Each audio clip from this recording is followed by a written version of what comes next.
All right, let's take a look at object-oriented programming in R. This is all taken from Hadley's textbook on Advanced R. All right, so we're going to talk about different object-oriented systems that exist in R. And kind of the biggest parts are that there are objects, and you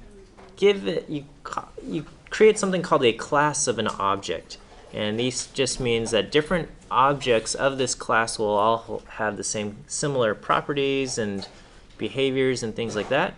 And then if you have functions that behave in a special way for a certain object, those are called methods. Okay, so you might have functions or behaviors that apply only for a certain class of objects, and again those are methods. And so objects are usually set in some kind of hierarchy. Okay, if a method doesn't exist for a child, then we'll use the parents method, and children will inherit a lot of times the behavior of the parent as far as objects go. Okay, and R has three different object-oriented systems. Okay, there's S3, which is the system that we're going to talk about today, but there's also S4 and reference class. And so S3 is it's what we call generic function object-oriented system. Okay, and this is different from other programming languages. So if you're familiar with other languages, they do not use this system, and so it might feel very strange. Okay, and yeah, we'll talk about this. It's a very casual system, and there are no formal definitions of classes or any kind of rules. You just kind of go with it. Okay, S4 is similar, except we formalize the system, so you can't just change things willy-nilly. Okay, so yeah, S4 has formal class definitions which describe the representation and inheritance for each class. They have special helper functions for defining generics and methods. And then we have reference class, okay, or RC objects, and these ones are different from S3 and S4. They use message passage object-oriented, so it's more similar to maybe other programming systems that you might be familiar with. Like if you had to take a class on Java and object-oriented stuff in Java, it would be a little bit closer to reference classes. And they are mutable in that they are modified in place. Whereas in R, if you want to modify an object, you pretty much have to overwrite the object. Like if you want to change, if you have a vector of values and you want to change the fifth value, you're basically telling R, replace the thing in the fifth spot with a new value. Okay, there's not really like or if you want to multiply the vector by 2, if you take the vector and you multiply it by 2 and you want to save it as that, you have to say vector multiplied by 2 and then overwrite the old value of the vector. Okay, so R is always kind of this copy and replace system, whereas reference classes are, well, as far as R allows them, they are mutable. They are transformed in place. Okay, and these are not they're not part of the object-oriented system base types, but they underlie the other systems, and so they serve as kind of the building blocks for our object-oriented systems. And so we're familiar with a lot of these base types. Your atomic vectors and your lists and all of those. Those are all base type objects in R that are not part of the object-oriented system, but our object-oriented system is based or built off of those base types. Okay, and so we'll start talking about base types, and then we'll talk about S3, and that's really as far as we'll get today. And then on Friday we'll talk about the other systems, which can be useful when you make more complex simulations and things. Okay, so Hadley has written a package called Prior that is useful for examining object-oriented properties, because R's functions that exist or that are kind of built into are, they don't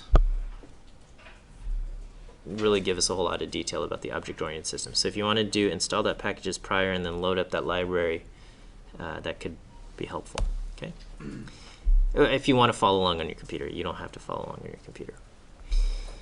Okay, so talking about base types, underlying every R object is a C structure. So C being the programming language C, okay, that describes how the object is stored in memory. And the structure includes the contents of the object and information needed for memory management, and also a type, okay? And this is the base type of an R object. Base types are not really an object system because only the R core team is allowed to create new base types, and so they very rarely add new base types. You know, we're familiar with the base types, you know, integer base type and double and character. These are base types, the atomic vectors and the lists. And so you figure out a base type using type of. Okay. The only unfortunate thing is that they aren't used consistently, and so we get a little bit of kind of some funny things going on, right? So you can create a new function. So here's just an empty function, and we'll call this f, and we say, what is the type of f? And it says it's a closure. Okay. But if we want to know, we don't say is it a closure, we say is it a function. Okay, and that will return true. There's also, you know, primitive functions called sum. So, you know, we have different. So if you look up the function SD and you don't give it parentheses and you just say SD, this is a function, right? So we can say type of SD, it's a function, is.function SD is true, okay? Whereas if you type in the word sum and you don't give it any arguments, you don't run the parentheses, it will define how it's called, and it will say it's making a call to dot primitive here. This is a built-in thing.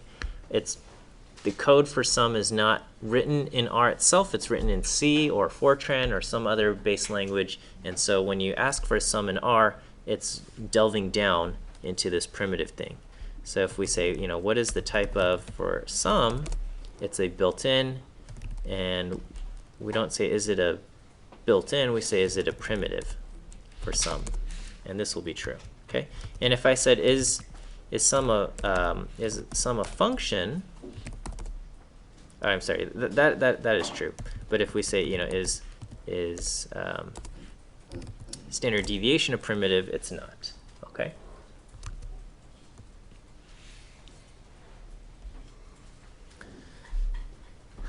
So, you know, we have mode and storage mode, but generally we can just use type of.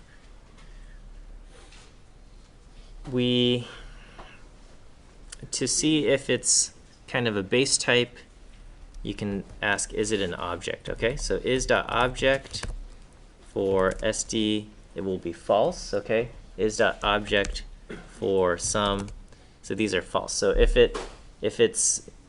this turns out to be false, it's going to be most likely a base type. Okay, if it's an S3, S4, or reference class object, is.object will return true. Okay, so for example, if I create something, a factor is an S3 object type. Okay, so I can do factor on, you know, the levels numbers 1 through 4. Okay, and if I say, you know, type of the factor, it's stored as an integer. Okay, but if I say is it an object, it is. Oops. Okay. This is an S3 object type. Okay. So the factor is an S3 object. Okay, so S3. We'll talk about S3.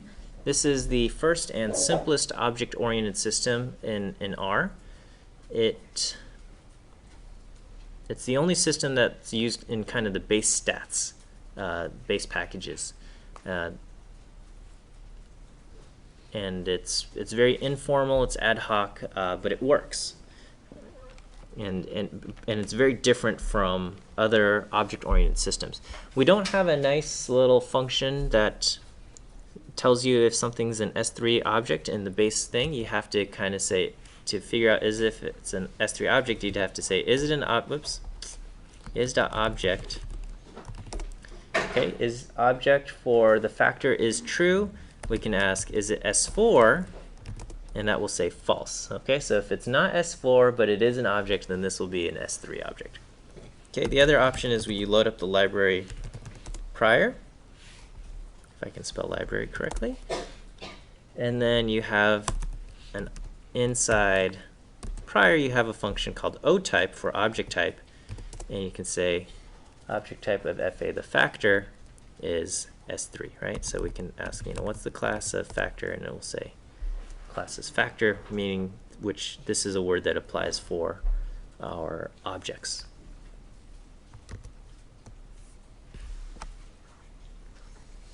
So for example, we can create a data frame.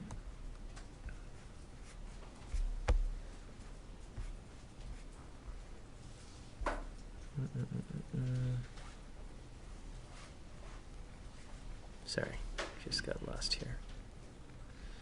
So if I want to, I can create a data frame. DF has numbers here and letters over here, okay? And I can say what's the, a data frame is an S3 object, right? It is, if I ask type of for data frame, it's a list, but the class of data frame is data frame, okay? So this is an S3 object type. However, if I ask just for X, and I ask type of for X, this is integer type, and otype for df $X, this is a base type. It's just an integer vector here, okay? Whereas df $Y, this is a factor, right? And so if I ask for the otype of df $Y, this will say S3, right? Class of df $Y, this is a factor.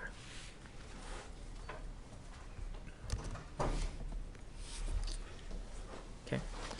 The functions in S3 are called methods, and methods belong to functions called generic functions. Okay, and so for example, if we look at the function mean and we said, well, how is mean written in R? We look at it and it just says use method mean, okay? The fact that it says use method means that this is a generic function. And so what's going to happen is that whenever you make a call to mean, it's going to try to figure out what object type you have, and then once it figures out your object type, it's going to use the method for that object type, the mean method for that object type. And so use method, this is, formally it's called the process of method dispatch, but so mean is a generic function, and we know that because it's making this call to use method. Another example of a generic function is print. If you call print, it will use method print, and it's going to try to figure out which thing it is. So inside prior, there's a command or a function called ftype, and you can say ftype of mean. Whoops. No, not in parentheses. Sorry. Ftype mean is S3 in generic, so this is ultimately a generic function here. Okay, some generics, such as the subsetting operator, the square bracket, or sum and cbind, don't call use method, okay, because they are implemented in C. All right, these are internal generics, and so if you say ftype on sum, it's going to say it's a primitive before it's a generic, okay? Because if we ask for sum, it's using a primitive function there. And so the way these generics work, the fact that it has a use method is that when you give it a specific class of object, it will either use the default action there. There's going to be a default method defined, or it will find the specific method or function that applies to that class type. So for example, there is a function called mean.date. If you give the mean function a object of class date, it's going to run this function here. If you give the mean function something of a different class, it's going to use the function written for that different class. Factor, if you give the print command an object of class factor, it's going to use the code written for print.factor. So for example, print.factor is its own code in R, and it's kind of complex here.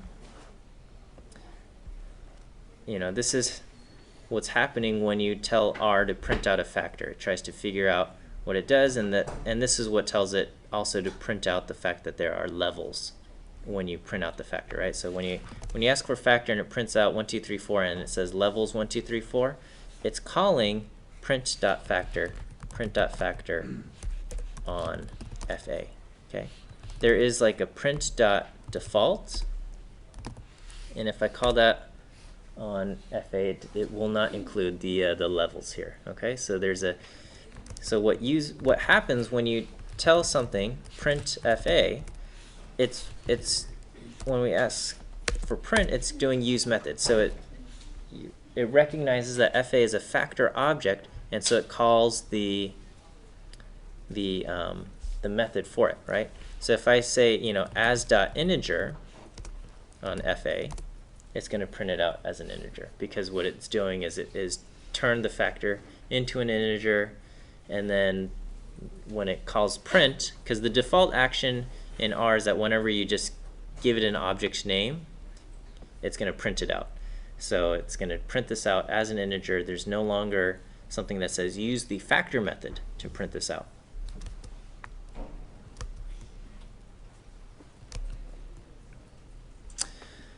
Okay, and so because the way R does this is it's looking for mean.date or print.factor, we recommend against using dots in function names or things like that, because it can confuse the system a little bit. There are functions that do exist with dots, and they're just kind of here historically, and so we haven't renamed them or anything, but the function t.test could be confused as the t method for an object of class test, right?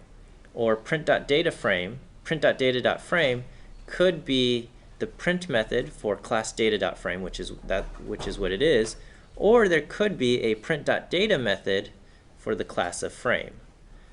Okay, and because of that ambiguity, we recommend against using the dots here. Okay, but these data.frames have been around for a while, and so we're accustomed to seeing them this way. Okay, so the function ftype in prior recognizes this, and so we got ftype of t.dataframe understands that this is a method of t for dataframe, whereas ftype of t.test is a generic function.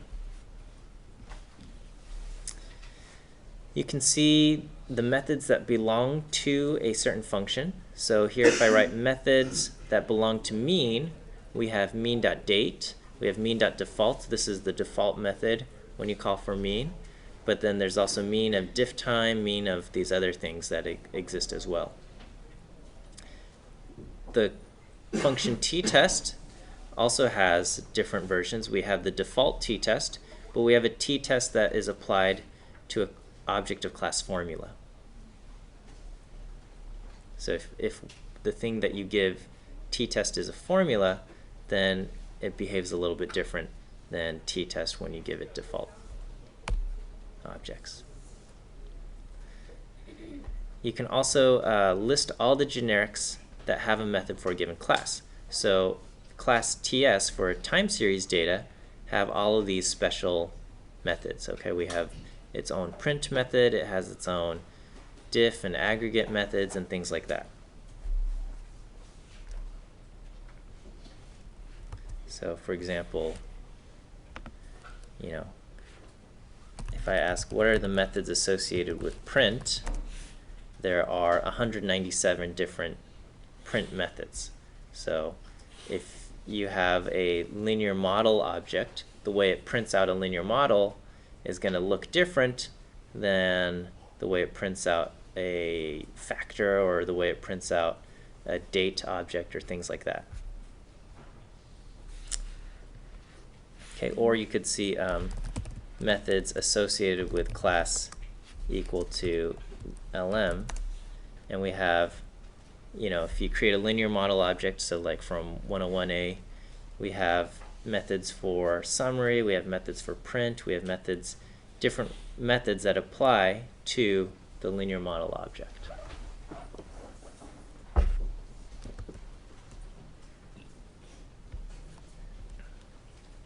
All right, so here we can. Yes. So for print, for example, there's like 195 methods. Does that mean there's 195 ways that the print function can be a certain data object? No, we have basically 197 different object types, and each of those object types have their own print function. Object classes. Okay, so if you have an object of class TS, it has its own special print method. Okay, and there's also just a default one, so that if you give it a certain class and it doesn't find the appropriate print method, it just uses the default print method. Yeah. So in the code, would you actually have to change it, or would you just use the print function and it will? Yeah, no, that's the thing. You don't have to say, oh, I have class TS, so I need to use print.ts. Okay? That's why the print is a generic command, so that it calls this thing called use method. And so when you just type, like if you create a linear model object and you just call that thing, the default thing that R does is to print it, and what it's doing is it says, this is a linear model object, I'm going to look up the print method that applies to linear model objects, and it uses that. And you don't have to keep track like, oh, I've got to do print.lm. You could do that, but you can just say print, and it will print it out. You don't have to say specifically which method to use. That's the purpose of the generic function and the use method. The use method figures out which class you have and which method to employ. Okay. All right. Let me talk about creating objects. Okay.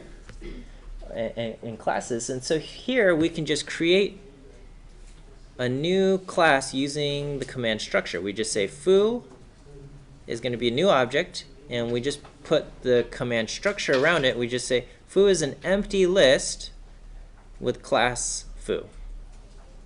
That's it. Or you can just create foo to be an empty list and say, I want to change the class of foo to foo. That's it. You just give it a character string, and that creates a class. So this is what we mean by the ad hoc system of S3. You can just create classes just by saying, class of this thing is now this. Okay? And so most often the way you create objects is you build them on top of either lists or atomic vectors. Okay, you can even do it with functions. And so once you've created class foo, okay, foo, and we say, what is the class of foo? Well, it's going to just regurgitate what you told it, which is class foo, okay? And we can say, all right, does foo inherit the attributes from foo, this class type, and that will be true, okay?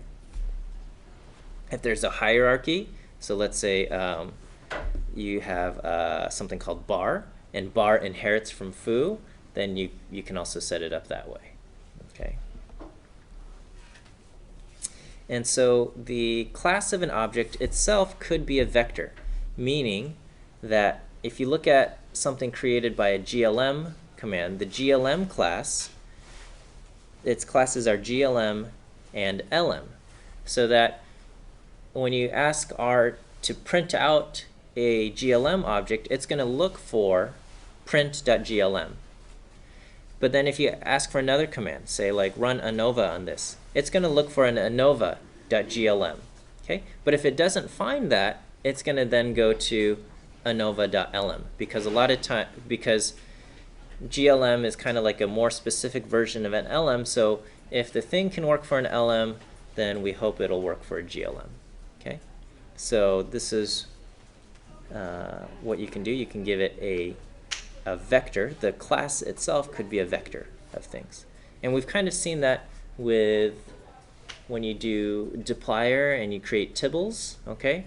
The class of a tibble will be a tibble which inherits from a data frame. Okay? Because tibble is basically just a data frame with just a few nice things added to it, especially when it comes to printing on the screen. When you create a new class, we often give it a constructor function. So here I'm creating the function foo, which is a way to construct objects of class foo. Okay? So for example, to create objects of class factor, we have the factor function. To create objects of class data frame, we have the data.frame function. Okay? And this is just a very simple thing. All it does is it's just going to do a check to see if x is numeric, and then all it does is it throws it into a list and then assigns it the class foo. That's all that this constructor function does. It's just kind of like the most basic version of a constructor, but you know, and other constructor functions are more complicated, but this is often something you can do. Of course, you don't have to do this. You can just, using the ad hoc system, you can just create something and then just say class of this thing is now foo.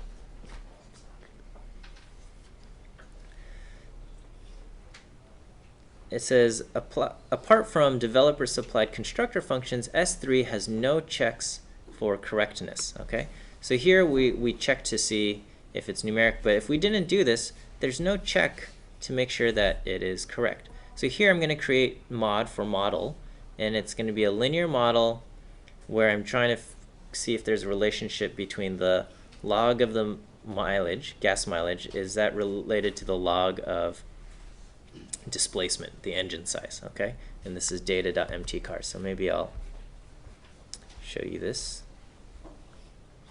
So here I've done this. Okay, and I can say, what is the class of this thing? And it will say, oh, it's class LM. Okay, and then if I type in mod, this is the same as print of mod. Okay, what it's doing, if I ask what is the base type of this, type of mod, it's a list. Okay, but this, when we print out a list, it normally doesn't look like this. And that's because what it's doing is it's calling the method print.lm. Okay, when we call print, it's not printing as a list, it's printing using the linear model thing. So I could say print.list of mod. Oops, there's no print. I'm sorry, I can do as a list, so I could change the class of mod. Class of mod is LM. I can change it to a list, and now if I print mod, it prints it as a list. You know, $model, $terms, $call. It's got all of these different things, right? We can say, you know, what's the structure of model, and it's it has all of these different things. It's a list of 12. Okay. But and there's no check. All I did was I just changed the class of mod from LM to list. I can change it back to LM, and now when I print out mod, it looks like this. I can break things, and I can say, okay, well now this is a data frame. Okay, this is a bad idea to do, by the way. All right, all I've done is I've changed the thing of this, and so now mod is a data frame, and so when I say print out mod, it's going to try to use the data frame method to print it out. Okay? and it's just giving me the column headlines, and it says 0 rows. Okay, it doesn't work. It's trying to print out a data frame with 12 columns and 0 rows. It doesn't quite know what to do. But if I say, you know, what happened to those coefficients, they're still there. They're still there. It's just I broke it by saying the class of the mod is data frame. So I should change it back to LM. And now when I print it out, it looks like that. Okay. So S3, there's no check to make sure things are correct. Okay. So if you've done any work in other object-oriented languages, this feels very strange. Okay, if you've never seen object-oriented stuff, it's just kind of like, all right, Miles is doing stuff, and I'll go along with it. But if if you've seen other object-oriented stuff, this kind of stuff is not allowed in other languages. But with R, we can kind of do stuff like this. It's not recommended that you just change the class of an object just because you feel like it. Okay, Hadley says, don't aim the gun at your foot and pull the trigger. So, okay, we can create new methods and generics. Okay, so we can create a new generic function called f. Okay, and to do that, we just say use method f. All right, and this just means, all right, I'm creating this generic thing called an f, and that means whenever you get an object of a certain class, see if you can find a function that applies to that class. Okay, so here it just says f is a function, and we're going to do use method f. Okay. And here I'm creating a function of f, or a method of f, for class A, f.a. This is a method of f that applies to class A. This function, all it's going to do is it's just going to return the string class A. Okay, it's the dumbest function, but this is just for just to kind of illustrate what we're doing here. So I'm creating let me first clear out everything in my workspace. Okay, so here I'm creating a function called f, and then I'm creating a special method of f that applies to class A, and so if I call f.a, it's just going to print out class A. Okay, it doesn't even look at x, but it looks at x, and when we give it f, it tries to figure out what class it is. Okay, and so here I'm creating a new object of class A. Maybe I'll call this BB. All right, so BB is an empty list, but it has the class A. Okay. And so if I say run f on BB, what this is going to do is going to run the generic function, which says use method f. Use method is going to recognize, oh, BB is of class A, and so now it's going to run the function f.a. And so it returns class A. Okay? Whereas if I just run f on an empty thing, it doesn't have, there's no method. It doesn't have an applicable method for the null object. Okay, so f.a prints out class A. f.a applied to BB, of course, is going to do that, but f on BB recognizes that BB is of class A. Okay, if I create something, let's say I'm going to call something else DD. All right. So DD is of class C, all right? And if I say f on DD, it can't do it, okay? Because we don't have a method for class C, all right? Does that kind of make sense, what's going on here?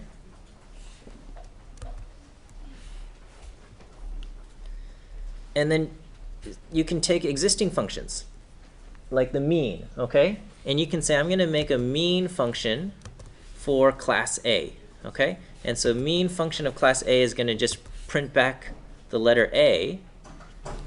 So I could say mean.a is going to be a function, and all it's going to say is going to just return A, okay? And so if I run mean on BB, it's going to just print back A, okay? But if I run mean on DD, DD is an empty list, right? So it's going to try to run the mean of this thing, and it says like, well, here it's trying to run the actual mean function here, okay? Whereas mean BB, it's executing the special version of mean, which is mean.a, the mean function that applies to class A. So that's what we're doing. Is that okay? Okay, so we're going to run out of time. We have method dispatch and, well, I want to get to kind of this last part. So we're going to revisit our tic-tac-toe thing. Okay, you can read these slides on the method dispatch. But, okay. So you had your tic-tac-toe assignment, right? And we kept track of the state of the board in an object called state, right? And it was a character vector of length 9. So here I'm going to just create a class called TTT, okay? And all I'm doing is I'm just repeating NAs 9 times, and we're going to give it the class T for tic-tac-toe. And so this is what our empty board looks like. It's character vector of length 9, but now the difference is that it has class tic-tac-toe. Okay. Or we can also create a constructor function which does something like that. But basically, we just have class TTT here. Okay, empty, a bunch of NAs, but now we said class TTT. Okay, I'm going to show you my display function. Okay, this is the function I wrote to run a display. I say we're going to take the state that comes in, that character vector. We're going to first start off with an output string that is empty. And then for 1 through 9, first we're going to just run a quick if else. If it's empty, if it's NA, if state in that position is empty, then return the character of 1 through 9. Otherwise, return what's in the state. Okay, we're going to run an if else on J.